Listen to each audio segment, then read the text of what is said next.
किसी शहर के रेलवे स्टेशन पर एक भिखारी रहता था। वो वहां आने जाने वाली रेलगाड़ियों में बैठे यात्रियों से भीख मांगकर अपना पेट भरता था। एक दिन जब वह भीख मांग रहा था तो सूट बूट पहने एक लंबा सा व्यक्ति उसे दिखा। उसने सोचा कि यह व्यक्ति बहुत अमीर लगता है, इससे भीख मांगने पर यह मुझे जरूर अच्छे पैसे देगा। वह उस लंबे व्यक्ति से भीख मांगने लगा। भिखारी को देखकर उस लंबे व्यक्ति ने कहा, तुम हमेशा मांगते ही रहते हो, क्या कभी किसी को कुछ देते भी हो? भिखारी बोला, साहब मैं तो भिखारी हूं, हमेशा लोगों से मांगता ही रहता हूं, मेरी इतनी औकात कहां कि किसी को कुछ दे सकूं। लंबा व्यक्ति बोला, जब किसी को कुछ दे नहीं सकते तो तुम्हें मांगने का भी कोई हक नहीं है। मैं एक व्यापारी हूं और लेन देन में ही विश्वास करता हूं। अगर तुम्हारे पास मुझे कुछ देने को हो तभी मैं तुम्हें बदले में कुछ दे सकता हूं। इतना कहने के बाद वह लंबा आदमी ट्रेन में बैठकर चला गया। इधर भिखारी उसकी कही गई बात के बारे में सोचने लगा। उस लंबे व्यक्ति के द्वारा कही गई बात उस भिखारी के दिल में उतर गई।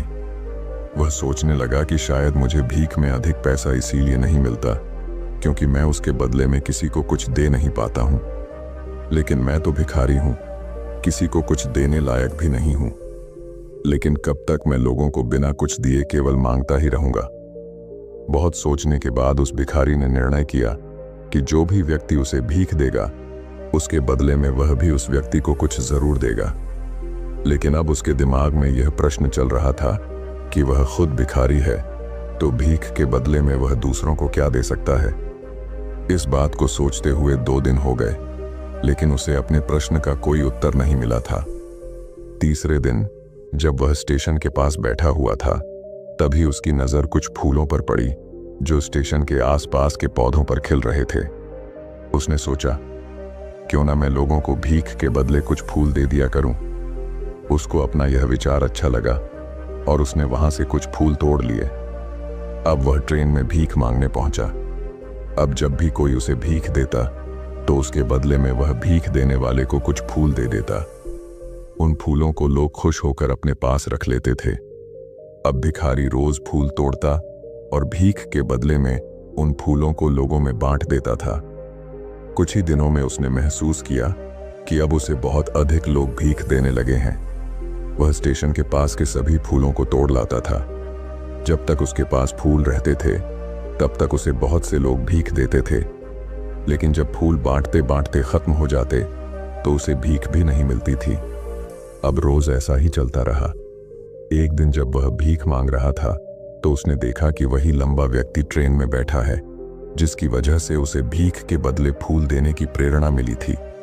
वह तुरंत उस व्यक्ति के पास पहुंच गया और भीख मांगते हुए बोला, आज मेरे पास आपको देने के लिए कुछ फूल हैं, आप मुझे भीख दीजिए तो बदले में मैं आपको कुछ फूल दूंगा। उस लंबे व्यक्ति ने उसे भीख के रूप में कुछ पैसे दे दिए और भिखारी ने कुछ फूल उसे दे दिए। उस लंबे व्यक्ति को यह बात बहुत पसंद आई। वह बोला, वाह क्या बात है, आज तुम भी मेरी तरह एक व्यापारी बन गए हो। इतना कहकर फूल लेकर वह लंबा व्यक्ति अपने स्टेशन पर उतर गया। लेकिन उस लंबे व्यक्ति द्वारा कही गई बात एक बार फिर से उस भिखारी के दिल में उतर गई। वह बार बार उस लंबे व्यक्ति के द्वारा कही गई बात के बारे में सोचने लगा और बहुत खुश होने लगा। उसकी आंखें अब चमकने लगीं। उसे लगने लगा कि अब उसके हाथ सफलता की वह चाबी लग गई है जिसके द्वारा वह अपने जीवन को बदल सकता है। वह तुरंत ट्रेन से नीचे उतरा और उत्साहित होकर बहुत तेज आवाज में ऊपर आसमान की तरफ देखकर बोला, मैं भिखारी नहीं हूं, मैं तो एक व्यापारी हूं, मैं भी अमीर बन सकता हूं। लोगों ने उसे देखा तो सोचा कि शायद यह भिखारी पागल हो गया है और अगले दिन से वह भिखारी उस स्टेशन पर फिर कभी नहीं दिखा। लेकिन 6 महीने बाद इसी स्टेशन पर 2 व्यक्ति सूट बूट पहने हुए यात्रा कर रहे थे। दोनों ने एक दूसरे को देखा तो उनमें से एक ने दूसरे से हाथ मिलाया और कहा, क्या आपने मुझे पहचाना? दूसरा व्यक्ति बोला, नहीं, क्योंकि मेरे हिसाब से हम लोग पहली बार मिल रहे हैं। पहला व्यक्ति बोला, नहीं, आप याद कीजिए, हम पहली बार नहीं बल्कि तीसरी बार मिल रहे हैं। दूसरा व्यक्ति बोला, मुझे याद नहीं, वैसे हम पहले 2 बार कब मिले थे? अब पहला व्यक्ति मुस्कुराया और बोला, हम पहले भी 2 बार इसी ट्रेन में मिले थे। मैं वही भिखारी हूं जिसको आपने पहली मुलाकात में बताया कि मुझे जीवन में क्या करना चाहिए, और दूसरी मुलाकात में बताया कि मैं वास्तव में कौन हूं। दूसरा व्यक्ति मुस्कुराया और अचंभित होते हुए बोला, ओह, याद आया, तुम वही भिखारी हो जिसे मैंने एक बार भीख देने से मना कर दिया था और दूसरी बार मैंने तुमसे कुछ फूल खरीदे थे। लेकिन आज तुम ये सूट बूट में कहाँ जा रहे हो और आजकल क्या कर रहे हो? तब पहला व्यक्ति बोला, हाँ, मैं वही भिखारी हूं, लेकिन आज मैं फूलों का एक बहुत बड़ा व्यापारी हूं और इसी व्यापार के काम से ही दूसरे शहर जा रहा हूं। कुछ देर रुकने के बाद वह फिर बोला, आपने मुझे पहली मुलाकात में प्रकृति का वह नियम बताया था जिसके अनुसार हमें तभी कुछ मिलता है जब हम कुछ देते हैं। लेन देन का यह नियम वास्तव में काम करता है।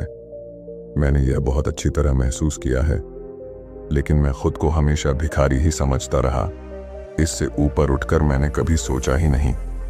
और जब आपसे मेरी दूसरी मुलाकात हुई तब आपने मुझे बताया कि मैं एक व्यापारी बन चुका हूं। अब मैं समझ चुका था कि मैं वास्तव में एक भिखारी नहीं बल्कि व्यापारी बन चुका हूं। मैंने समझ लिया था कि लोग मुझे इतनी भीख क्यों दे रहे हैं, क्योंकि वह मुझे भीख नहीं दे रहे थे बल्कि उन फूलों का मूल्य चुका रहे थे। सभी लोग मेरे फूल खरीद रहे थे क्योंकि इससे सस्ते फूल उन्हें कहाँ मिलते। मैं लोगों की नज़रों में एक छोटा व्यापारी था, लेकिन मैं अपनी नज़रों में एक भिखारी ही था। आपके बताने पर मुझे समझ आ गया कि मैं एक छोटा व्यापारी हूँ। मैंने ट्रेन में फूल बांटने से जो पैसे इकट्ठे किए थे उनसे बहुत से फूल खरीदे और फूलों का व्यापारी बन गया। यहाँ के लोगों को फूल बहुत पसंद है और उनकी इसी पसंद ने मुझे आज फूलों का एक बहुत बड़ा व्यापारी बना दिया। दोनों व्यापारी अब खुश थे और स्टेशन आने पर साथ उतरे और अपने अपने व्यापार की बात करते हुए आगे बढ़ गए। दोस्तों, इस कहानी से हमें बहुत कुछ सीखने को मिलता है।